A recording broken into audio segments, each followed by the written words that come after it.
刚刚秘书长还在跟我说，这个民调事先的预测是蛮准确的哈，所以基本上他们这个是一场势不均力不敌的一个民调了哈。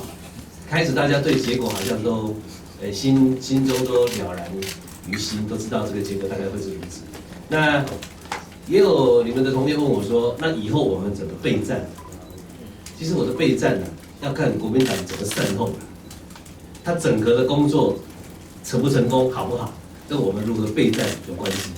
但我还是诚心的祝福他们能够顺利的选出候选人之后，内部还是整合，因为台湾社会已经要进入到下一个阶段的大选，每个政党内部都应该朝向成熟安定，那么才能让台湾的人民看到希望。我还是那句话，我们选出最强的候选人，我也希望国民党选出最理想的候选人。只有民进党最强，国民党最强，选出来的候选人才会是台湾最强。只有台湾最强，我们才能够保护台湾。所以我们一定会努力，让我们蔡英文总统能够顺利的连任。任何的候选人都不能成为台湾的威胁。我们只有朝这个方向去走，人民才会支持我们。